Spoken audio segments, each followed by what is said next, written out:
Bom dia, bom dia, bom dia, bom dia, bom dia, bom dia, minha gente! Galerinha forte, olha aí, começando, iniciando mais uma disciplina, hein, gente? Rapaziada, moçada, de onde? Dos recursos humanos. Vamos que vamos, gestão de pessoas Olha aí, gestão de pessoas A gente vai entender um pouquinho o que que é essa nomenclatura, por que é que se chama, por que que se fala recursos humanos, gestão de pessoas, setor pessoal, a diferença entre esses construtos, a diferença dessas estruturas, gente. Tá certo? Cadê a galerinha aí, dando um bom dia esticado? Olha aí, Curral Novo, rapaz, Curral Novo sempre dá um bom dia esticadão. Olha aí, o bom dia, bom dia, bom dia, bom dia. Porto também, estou vendo que a galerinha tá aí. Não é brincadeira não, hein? Show de bola, cadê? Minha querida Fátima aí já inserido também aí, ó. Mandando ver, vamos que vamos. 5 de outubro, galerinha, vamos pro roteiro? Bora lá, vamos pro roteiro. Meus queridos, vejam o seguinte. A ideia é que a gente abra os trabalhos focado nesta nomenclatura, certo? No entanto, veja que a gente vai tentar identificar o conceito, mas fazendo a correlação com a aplicabilidade. Esta aplicabilidade dentro da gestão, dentro dos recursos humanos. No entanto, veja o seguinte, primeiro questionamento que eu quero fazer para vocês é esta associação das eras. O que vem se mostrando como decisivo dentro da gestão de pessoas, tá? Então vamos lá. Primeira situação, olha só. Primeira situaçãozinha. RH versus gestão de pessoas. O que a gente tem de diferencial, de complementação para vocês, meus queridos aí, de São Miguel da Baixa Grande, de Prata do Piauí, de Porto, de Pau d'Arco. Eita, minha gente, turma forte. Curral Novo também. Primeira diferença, ações de melhoria de desempenho. É claro, as ações vão buscar a avaliação, meus queridos, de desempenho, que é um instrumento associado a sempre mensurar, medir o desempenho. Já na gestão de pessoas, para pessoas, com pessoas, o engajamento nessas ações ela é importante para que você analise quem realmente está comprometido com a organização. Então já começa um pouquinho ser mais específico na gestão de pessoas, tá? O recrutamento e seleção como um dos principais, se não o principal, no recursos humanos, no RH, e o desenvolvimento de pessoas por meio de instrumentos de motivação na gestão de pessoas. Tá. Mas o RH tem como finalidade reter seus profissionais, independente de ser talento ou não. Portanto, eu tenho um diferencial aí quando eu vou para a gestão de pessoas. Qual é? É que no clima organizacional eu vou reter, mas primeiro mantendo um clima onde as pessoas possam conviver de forma harmônica e aí trabalhando a questão da retenção dos talentos, certo? Só que eu tenho do outro lado a busca pelo planejamento de carreira, fazer com que as pessoas cresçam, façam uma perspectiva de crescimento dentro da organização, saindo do operacional para o tático, do tático para o estratégico, mantendo essa percepção, você vai verificar que na gestão de pessoas, a cultura vai ser enfatizada de forma mais forte. O feedback como um retorno em relação a, principalmente, minimizar os ruídos de comunicação e, principalmente, ter o retorno em relação ao que os colaboradores entendem para fazer nas suas funções. Todavia, o RH entra com uma ênfase nas funções e na avaliação de desempenho e a gestão de pessoas identificando as lideranças, porque o trabalho aí ele é mais específico em formação de líderes. Vou pedir para o meu querido diretor compartilhar a tela, porque é o seguinte, olha só, Você está vendo aqui no slide, né? Você está vendo aqui no slidezinho. Ao lado aqui da nossa imagem. Perceba aqui, vocês fazem um curso de recursos humanos. Ok, ponto. O aprofundamento em relação às ações dentro da organização, gente, é importante porque vocês vão ser, e sabem disso, são responsáveis pelas conexões entre as unidades estratégicas de negócio. Como assim, professor? As unidades estratégicas de negócios são nada mais nada menos do que os antigos setores. Então, ao invés de eu estar chamando agora setor de marketing, eu chamo de unidade, ou chamo de UEM, porque o UEM é Unidade Estratégica de Negócio, UEMs, tá? Então, eu tenho a UEM de marketing, eu tenho a UEM de logística, eu tenho a UEM voltada para o atendimento, e o RH é a conexão. Professor, então é muita coisa. Porque o RH, junto com essa nomenclatura de especificação, que é a gestão de pessoas, a gestão de pessoas ela vem para aprofundar mais ainda os estudos de recursos humanos. Gerir, eu trago ali não só mais a nomenclatura dos recursos, como uma alocação, e é por isso que vem a diferença, porque quando eu olho para recursos humanos, eu vou olhar como mais um recurso.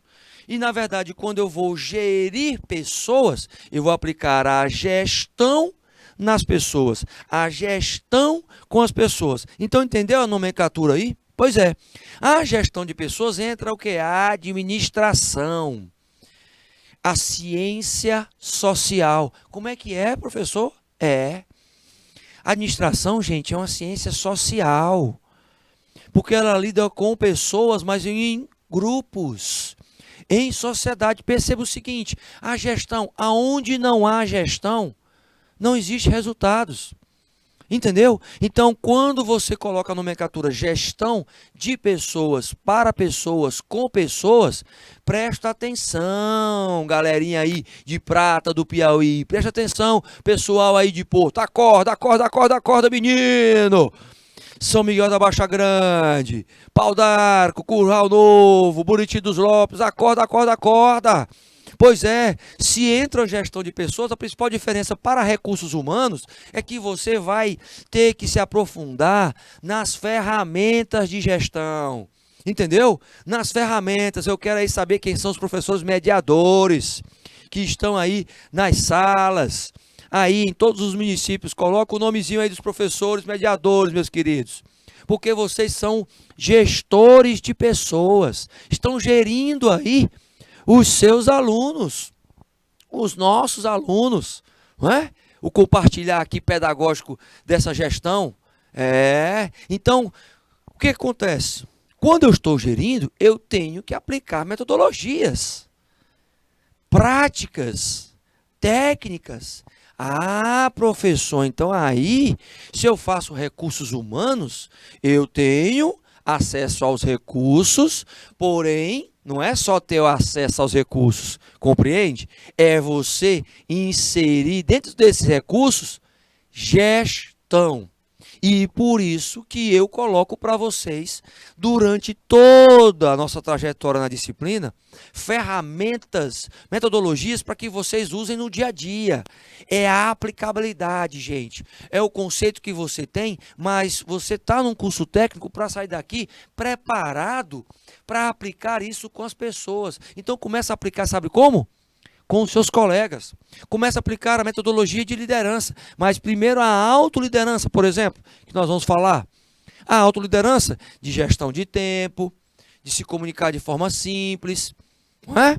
De trabalhar um pouquinho o autoconhecimento, de fazer a gestão das emoções, entendeu?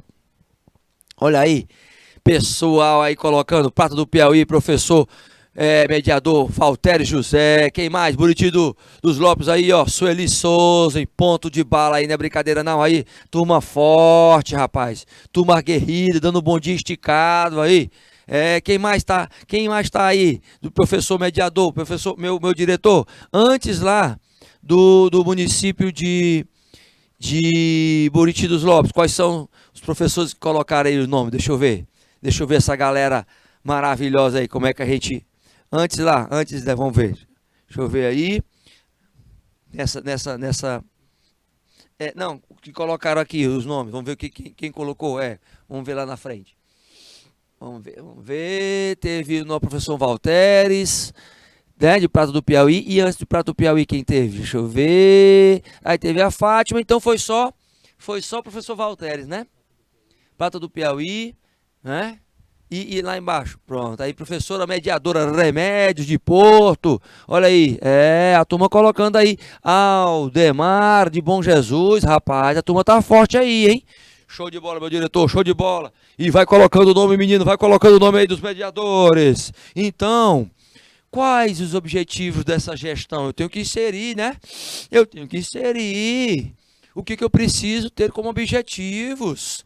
Esses objetivos aqui eu posso chamar de objetivos específicos? Pode, você pode chamar. Mas a gestão de pessoas, ela auxilia por meio das suas ferramentas e técnicas, meus queridos. Ela auxilia, de uma forma geral, a organização. Ela proporciona a competitividade da organização. Como? Preparando as pessoas, preparando o capital humano. Quem faz parte do capital humano? Todo aquele que está dentro da empresa. Aquele colaborador que é treinado, motivado para isso. Para que ele tenha não mais só uma maior satisfação, mas um encantamento e seja surpreendido pela organização. A qualidade de vida tem que ser um dos pilares dessa gestão constante. Você trabalhar num ambiente insalubre, que quer dizer o quê? Um ambiente que é inadequado para a sua convivência, isso vai te limitar e muito. Então presta atenção. Presta atenção. O administrar as mudanças também vai fazer parte e você vai ser cobrado por isso. Por quê? Porque não é aquela questão, não é? Pessoal aí de Porto aí, que nós temos a nossa querida Renata Moura, aluna, Janaína, Maria do Carmo, eu quero que vocês coloquem também aí, ó. Pessoal aí de Bom Jesus aí, ó. Não é brincadeira não. Não, nós estamos começando a disciplina de gestão de pessoas, hein? Em recursos humanos. Depois olha os horáriozinhos aí, que essa próxima disciplina de serviços jurídicos, ela vai vir depois, tá, gente? Vai vir depois. Vamos que vamos. Então, a capacidade de se adaptar tem que estar inserida dentro do comportamento do profissional de recursos humanos, na aplicabilidade da gestão de pessoas. Eita, professor, minha gente. Resultado, você tem que ter um comportamento adequado. Como é que você vai cobrar? Pedir aqui para o meu querido diretor compartilhar a tela. Como é? Me diga. Como é que você vai cobrar gestão de tempo das pessoas se você mesmo não cuida do seu tempo? Se você não respeita o tempo das pessoas, por exemplo. Você vai marcar uma reunião dentro da empresa, marca para as 9 horas, chega às 9h30. Não tem como. Não é? Você, como exemplo, e aí é o líder pelo exemplo e o líder por ser servidor numa perspectiva de quê? De estar sendo aquele instrumento de passagem de conhecimento. Você não pode parar de estudar. Bom, professor, pensei que eu ia só fazer o curso e eu ia parar de estudar. Não, você vai estudar até ficar bem velhinho, bem velhinha. Porque quem escolhe recursos humanos tem que entender que você vai ser o instrumento de passagem do conhecimento dentro das empresas, das organizações. Então, vai ser a pessoa que vai ser sempre responsável por algum setor. Lembra disso. O setor tal não está correspondendo com relação à produtividade. Culpa de quem? RH. Nós não estamos conseguindo vender bem. Culpa de quem? RH. Nós não estamos conseguindo atender bem. Culpa de quem? RH. Sabe por quê? Porque o RH tem políticas de treinamento, de educação corporativa, que melhoram a performance dos profissionais. Então, lembre-se disso. Escolheu um curso que ele é, na minha opinião, se não o melhor, um dos melhores cursos. Agora, você tem que gostar de lidar com gente. Tem que gostar de pessoas, certo? Porque se não gostar de pessoas, não gostar de interação com as pessoas, não está no curso certo. os recursos humanos, ele tem esta peculiaridade. Quem escolhe recursos humanos tem que saber que não é gostar só das pessoas que gostam de você, é das pessoas que não gostam de você, que é o mais difícil. E aí? E de que as pessoas que você, porventura, possa não gostar também. E aí? Não é? Porque você vai passar profissionalismo, ética, postura profissional. Tá vendo aí? Vamos que vamos, galerinha, vamos pro conteúdo. Então preste atenção, menino, que nós colocamos já a perspectiva de tudo que já falamos e vamos para frente. Nesta evolução, meus queridos, entenda o seguinte: o que a gente tem como máxima? Primeiro, as bases da administração científica, elas vêm consolidando aos poucos esse lidar com gente, tá? É bem verdade que nós temos um autorzinho chamado, Peter Drucker. Peter Drucker. O Peter Drucker, tá? Que depois vocês podem pesquisar sobre ele.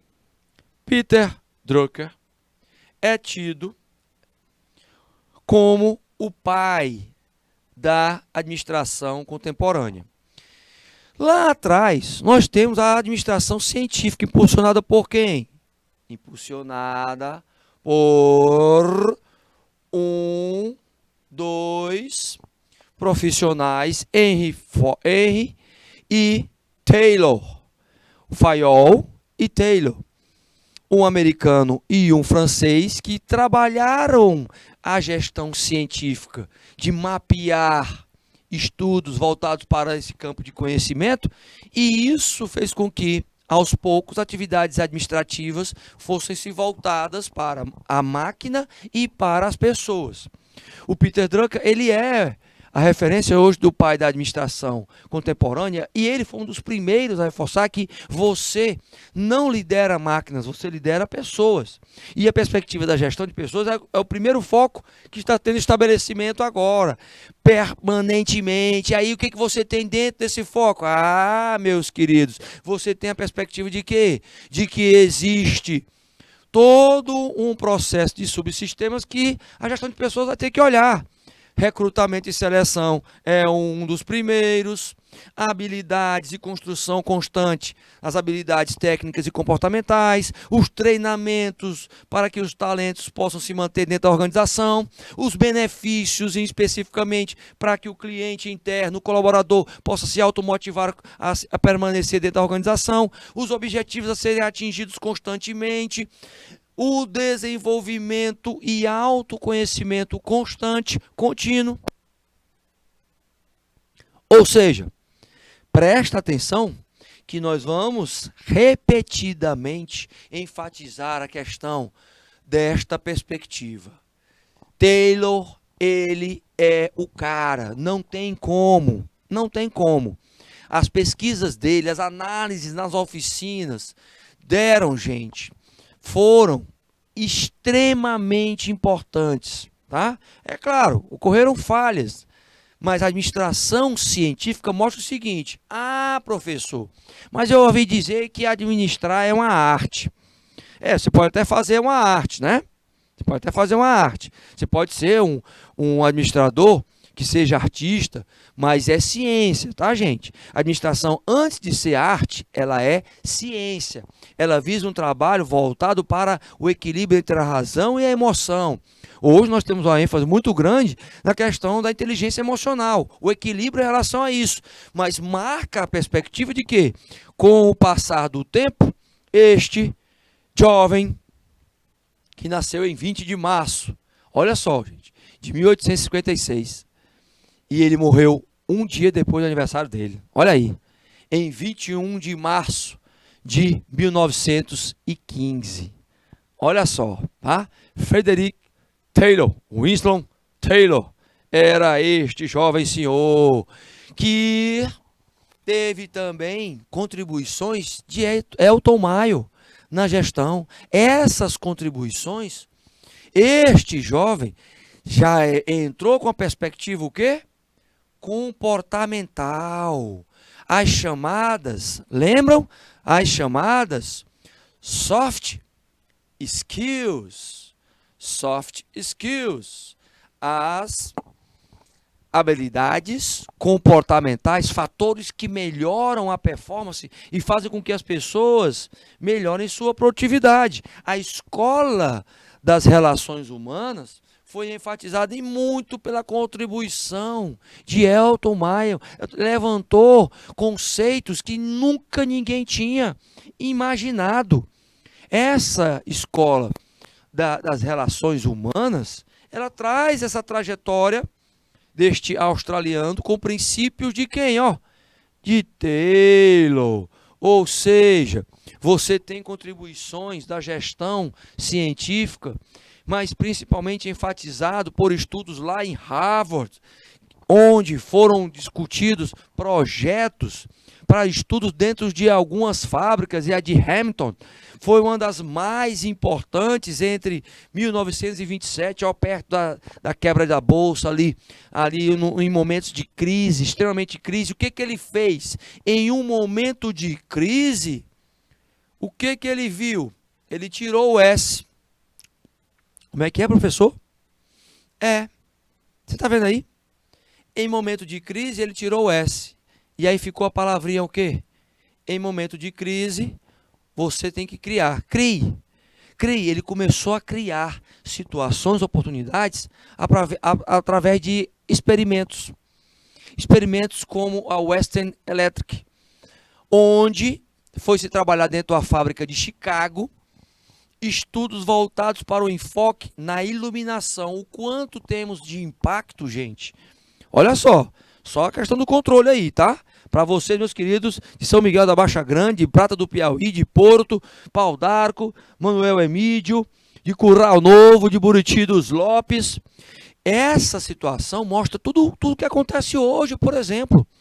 A iluminação de uma fábrica, ela vai fadigar, ela vai melhorar, piorar a minha perspectiva? Depende. Tudo envolve fatores internos e externos. E eles foram estudados, os fatores psicológicos e sociais, nas atividades no meio trabalhista. E estas atividades, elas vieram com um contexto de que eu mensurava, por meio dessas experiências feitas por ele, dentro da fábrica, para entender o seguinte: como é que estas senhorinhas, elas podem produzir mais? O que dificulta essa produtividade? A experiência de Hamilton, ela fez um diferencial enorme, foi um divisor de águas, meus queridos, dentro da gestão e da administração científica, que impulsionou os próximos estudos das relações humanas.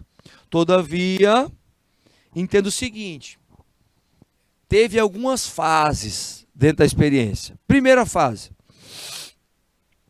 voltado para estudos da iluminação, certo? O que aconteceu? Vamos lá. Foram escolhidos dois grupos que faziam o mesmo trabalho, com as mesmas condições, as condições idênticas. Dois grupinhos. Um grupo trabalhava sobre a intensidade da luz, uma luz forte, variável, enquanto outro grupo tinha uma intensidade constante. Uma tinha uma variável e a outra era constante. Os operários se julgavam, aí no caso, na obrigação de produzir mais quando a intensidade da iluminação aumentava. Ao contrário, quando diminuía. Comprovou-se o quê? Com a preponderância do fator psicológico aí sobre o fator fisiológico. A eficiência dos operários é afetada por questões mentais, psicológicas. A conclusão nessa fase foi de que a experiência nesta fábrica é que a produtividade sobe quando a percepção dos trabalhadores, olha só, percepção, tá? Que os trabalhadores, que a direção da empresa dá atenção a eles. Olha que coisa forte, meus queridos. Pedi para o meu querido diretor compartilhar a tela. Olha só, olha que coisa forte. Um simples fato, tá? Tá vendo aqui, né? Ó, tá tudo iluminado, certo? Não tem nem como apagar, né, meu diretor? Se tivesse como apagar aqui e mostrar só uma... Se apagar aqui, desliga tudo. Mas para mostrar para vocês, era como se ficasse escuro e vocês só me escutassem, certo? Ou tivesse menos assim, tem como escurecer a imagem, a minha imagem, meu diretor? Tem como escurecer? Ó, meu diretor vai escurecer a imagem aí, ó. Vai escurecer a minha imagem, tá? Vamos fazer um testezinho aqui, ver se a gente faz uma experiência aqui agora. Não, eu peguei meu diretor desprevenido aqui. A gente não tinha nem combinado nada, mas o cara aqui se garante e aqui ele não é brincadeira não. Ó. Ele vai escurecer a imagem aí para ver se a gente consegue fazer uma simulação. Essa experiência é o seguinte, por exemplo, é como se você estivesse assistindo, tá? Assistindo a uma aula e você quase não estivesse me vendo. Então, a dificuldade seria maior, né? Você estaria ali, ó, com a dificuldade maior de estar me vendo. E aí, meu diretor? Teve algum impacto aí? Olha aí, ó. Vocês estão vendo aí que tá escuro, ó. Tá vendo aí, gente? Pretão, pretão, pretão, pretão, pretão. Não é defeito não, tá, gente? Não é defeito não. É para vocês perceberem o seguinte, ó. Essa escuridão, de certa forma, mostra menos zelo, menos cuidado por vocês. Vocês estão me ouvindo, né? Estão me ouvindo, mas vocês não estão me vendo. É claro, quando vocês estão me vendo, olha aí meu diretor voltando aí com a imagem aí, ó. Quando vocês estão me vendo, vocês estão vendo, poxa, o professor está ali, ó, ele está ali mesmo. Ele não está em casa não, mesmo que você estivesse em casa, ele está ali falando, não é? Mas se você estivesse só vendo a imagem do slide e não tivesse ninguém falando, entendeu? A questão da proximidade e o zelo, que apenas uma luz e a imagem faz diferença. Então o que ele concluiu? Que aqueles profissionais que trabalhavam com a meia luz, eles se desmotivavam porque era aquela questão de que não estão se preocupando com a gente aqui. Porque o nosso trabalho fica meio turvo, eu não consigo ver quase nada e o pessoal, de certa forma, não está olhando para o que a gente está realizando aqui. Olha só, tá vendo aí? Então, primeira fase, fator psicológico de reconhecimento por meio da estrutura onde eu trabalho. Quanto mais conforto eu tenho aonde eu trabalho, quanto mais ênfase se é dada, automaticamente essa experiência mostrou isso, gente. Olha que formidável, um detalhezinho, entendeu? Por exemplo, se aqui não tivesse essas luzes aqui em cima, vocês estavam me vendo, mas uma forma mais escura, como aquela que o nosso diretor colocou. Vocês estavam vendo uma espécie de um professor, mas olha aí, ó, escurão, entendeu? Escurão, é como se o ambiente tivesse escuro, tá? Lembrando, não é defeito. O meu diretor fazendo aí uma espécie de efeitos especiais de Hollywood aí, entendeu? Galerinha, não é brincadeira não, o time aqui não é brincadeira não, é forte. Vamos que vamos, galera. Então veja, e parou por aí? Parou não, meu amigo, parou não, minha amiga. Segunda experiência, o estudo da sala de teste. Nessa segunda fase, buscava-se o quê? Uma variável mais influenciável em relação à produtividade. Então foram implantados o quê? Variáveis voltadas para quê? Horário de descanso. Aí foi que começou a ter a primeira questão. Rapaz, se eles lanchassem? E se a gente começar a colocar um lanchezinho, um intervalozinho ali, ó, nem que seja de 15 minutos, né, meu diretor? 15 minutos ali de lanche e tal, beber uma águazinha. E se a gente colocar uma melhoria ali no sistema de pagamento, opa, início do mês, pagamento chegando aí, vamos que vamos. Redução de carga de horário também, de uma forma mais flexível. Depois da aplicação na prática dessas variáveis, observou o quê? Minha gente, olha só, professor... Então hoje se fala muito nisso, é por causa desse experimento, desse cara, é por causa desse cara. Professor, então o cara é o cara, Porque nunca tinham se pensado nisso nessa época. Exatamente, meus queridos.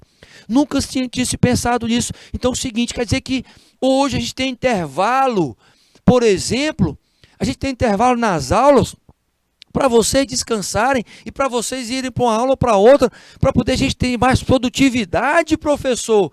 Exatamente.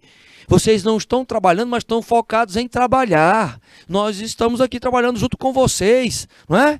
Estão trabalhando entre aspas, não estou trabalhando porque eu estudo para vocês é como se fosse uma profissão, não é? Então o que acontece? Você melhora a sua produtividade quando você dá pequenos intervalos de descanso. Quando você lancha, estica o esqueleto, bebe uma aguazinha, dá uma alongada, uma alongadazinha. Entendeu? Estou me alongando aqui também. Eu estou falando com vocês e eu estou me alongando. Resultado, segundo estudo, sala de testes. É por isso que as empresas hoje, não é, ampliam mais a capacidade de ter intervalos, de dar um cochilinho ali, quando eu posso, né? Também tem isso, cochilinho de 10 minutinhos, tá? Para descansar o cérebro. Aí é que ele trabalha mais, né? Quando ele está dando cochilo, aí é que ele trabalha mais. Então, a questão do descanso, a questão da carga horária, do pagamento, todos estão atrelados ao estudo, meus queridos, da sala de teste. Hawthorne, ele é um experimento que é outro divisor de águas para o aumento de quê? De produtividade. Então, para por aí, né, professor? Nananina, não. Esta imagem ficou meio turma, mas eu vou colocar para você.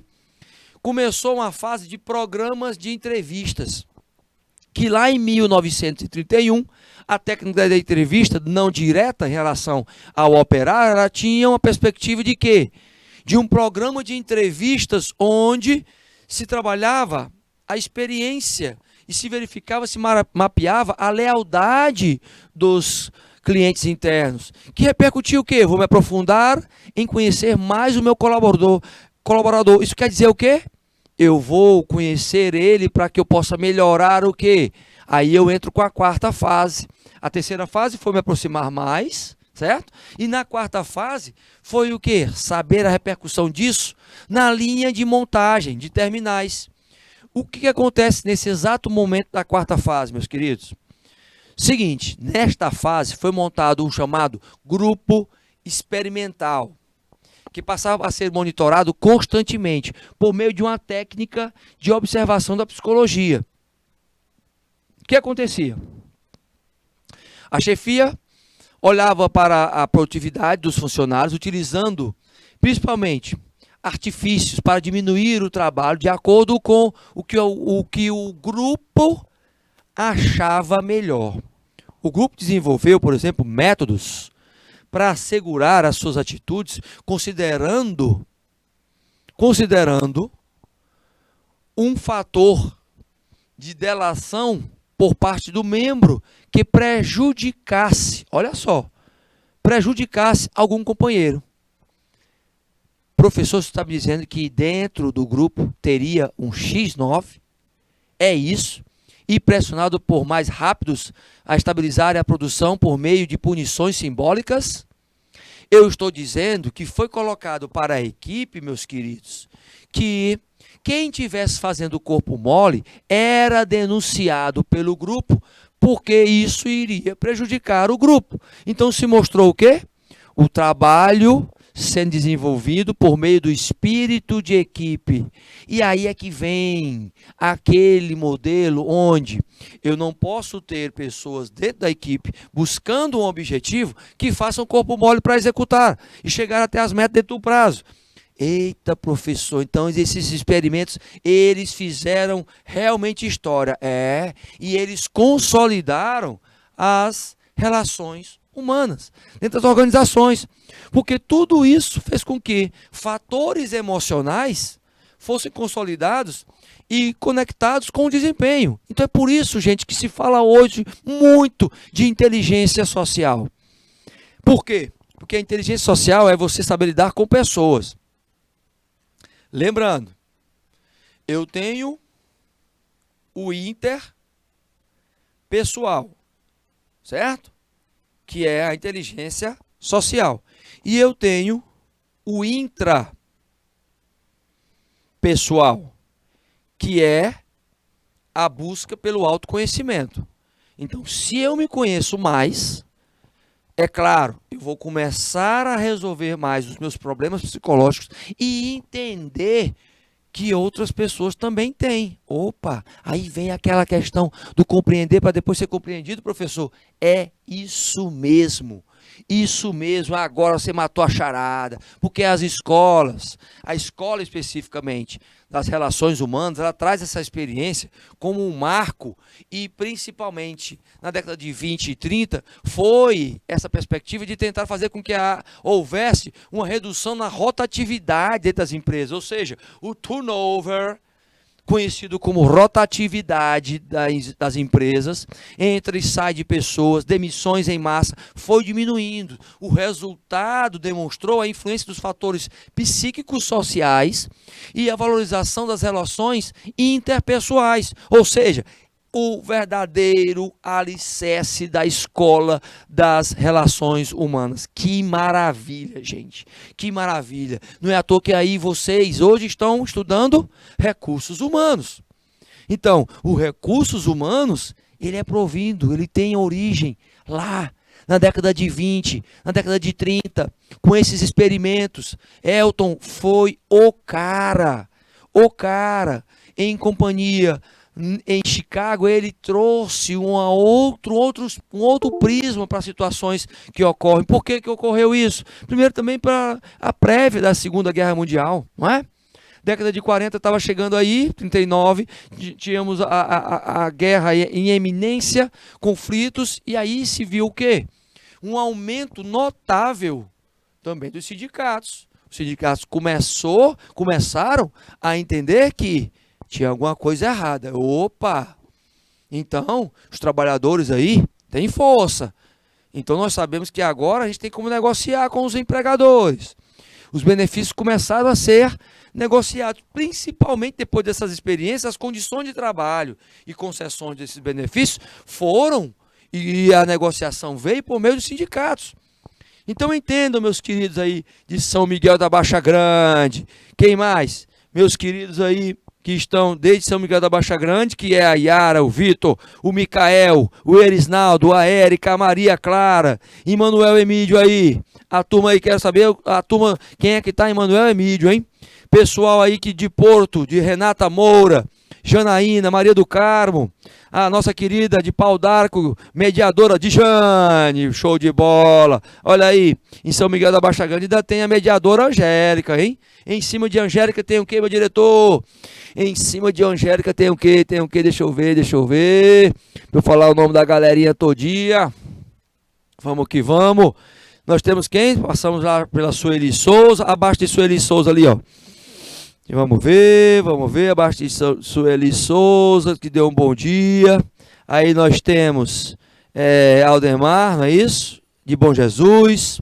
Aí abaixo disso temos a professora mediadora Angélica, mediadora de Jane. Então foram todos aí. Eu quero o nome de todos, hein? Eu quero o nome de todos e todos os alunos também que estão aí. Presta atenção no serviço, Vamos que vamos. E aí, o que eu coloco para vocês? Olha só essa imagem da evolução, meus queridos, histórica. A pré-história se estabelecendo num contexto onde os artesãos produziam, não em massa, não é? Em unidades específicas. Parto para a revolução industrial, para uma produção em série. Vejo que em 1764 a máquina a vapor ela contribui para esses estudos da gestão de pessoas, dos recursos humanos. As fábricas, tentando entender um pouquinho mais sobre esses comportamentos, elas começam a pensar em fazer com que, por exemplo, Whitney, ele coloque alguns estudos de avanço, que ainda não vamos falar sobre ele. Entram ali as funções de entender o seguinte: projetos são iniciados e esses projetos com funções específicas, como o de Taylor, por exemplo, no final do século XIX, onde a gente tem o quê? Aliás, no fim do século XIX, a perspectiva de quê? De que Taylor estava buscando produzir mais. Juntamente em 1919, em 1913, Ford entra com aquela célebre frase: todo mundo pode ter um carro, desde que seja preto. Ou seja, a montagem seriada em massa começou e a fortaleza da marca também. O trabalho de branding ocorreu aí, a engenharia industrial começou a ser massificada, começou a ser, em 1900 ainda ser propagada, enxugando e disseminando a produção customizada. Eita, minha gente, olha só, meus queridos aí, ó, tá vendo? Manuel e Mitch colocando aí Kathleen, Daylon, Herbert, Lucas, Caio, José Hilton, Mariana, Stephanie, não é brinquedo não, Iara, Vitor, Micael, Irisnaldo, Érica, Maria Clara, já falei, não é isso? Show de bola! Entendam que esta evolução histórica, ela repercutiu sim, tá? Nos estudos desenvolvidos. Aí eu quero que você olhe para mim. Olha aqui. Olha só. Veja o que a gente discutiu nessa nossa primeira aula, né, meu diretor? Seguinte. O que a gente coloca aqui? A situação é a seguinte. Você entendeu que nós estamos aprofundando agora, dentro de recursos humanos, a gestão de gente, correto? Tá claro para você? Meus queridos aí que estão também no YouTube, né, como a Josefa, tá claro? Vocês têm dúvida em relação ao que a gente já colocou para vocês? A força que foi os experimentos, consolidou instrumentos, ferramentas, para a gente ter como lidar com pessoas. E a gente sabe que esses mecanismos, eles são muito pertinentes. Certo? Então, as empresas que não aplicam isso, elas perdem as pessoas. É claro, tem empresas que continuam, né, de uma certa forma, sobrevivendo. Mas o que é importante, você como profissional de recursos humanos, é saber que você, tendo acesso a esse conhecimento, você vai fazer o diferencial. Tá certo, meus queridos? Show de bola? Vamos encerrar a nossa primeira aulinha, ó. Passou rapidinho, foi vapt-vupt. E vamos retornar em 3 minutinhos. Não sai daí, para a segunda aulinha, tá bom? Fui!